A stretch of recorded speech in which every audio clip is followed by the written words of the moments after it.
All right, so let's go ahead and run this application and test it out. So let's swing over into IntelliJ and make sure we have our Spring Boot backend up and running. If not, let's go ahead and start it now.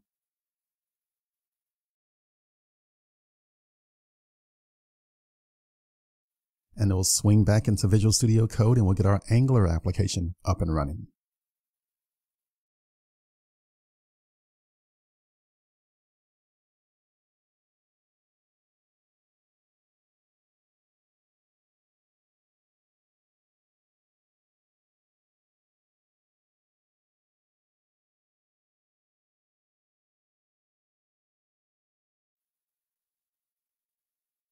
Go ahead and swing over to our browser and access our application.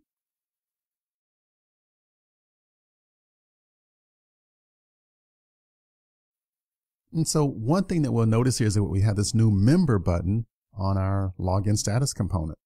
And so let's go ahead and select this member button. It's going to access this protected route, so the user's not logged in, so they're going to send them to the login page first. So I'll go ahead and log in here.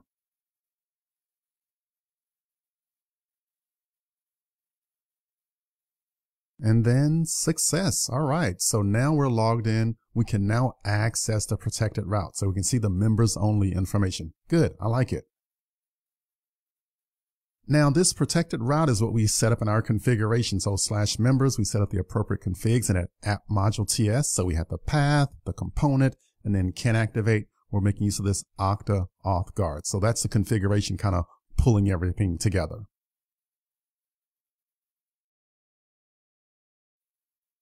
Now let's go ahead and play around with this protected route a bit. So let me go ahead and log out over here. And let me try to access the protected route directly while logged out. Okay, so I'm going to try and backdoor the system because I know what that URL is. It's localhost 4200/members. So let me just try and just manually enter this URL and see if I can access it.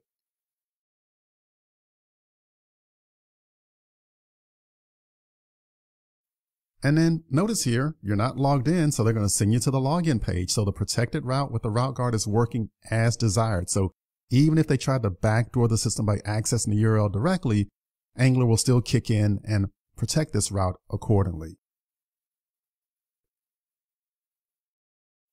Now this members button here, we really should only show this button if the user's logged in. It's okay to have it here when they're not logged in, but let's just kind of clean this up a bit and only show this button if they're logged in.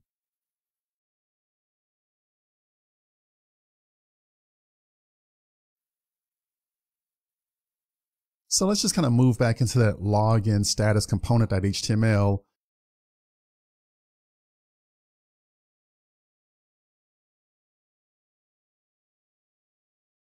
And we'll put the code back that we had before. So I told you that we're going to remove it, but now let's just go ahead and add it back in here. So we'll only show the button for members if the user's logged in.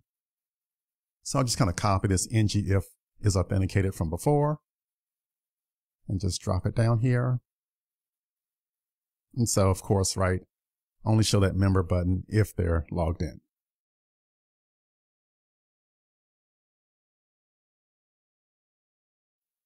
Alrighty, so simply save that, swing back into our browser, go to our app.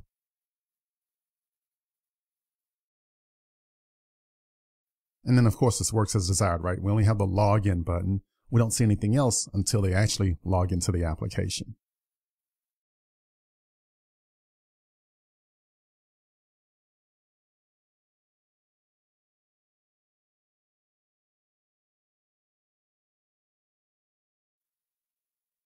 And then great, so I'm logged in, and so now I can see the members button because I'm logged in based on that coding that we set up from before. And again, this is all pretty good. You've seen a lot of the coding and the logic for this before as far as showing and hiding buttons accordingly. So let's go ahead and click on the member button. And great, there's our members page component. So this is really, really good. So we were able to kind of set up this VIP member only page where they had to be logged in order to access it. And we made use of route guards and also integrated the Okta auth guard. So I'd like to say, good job, iFriend.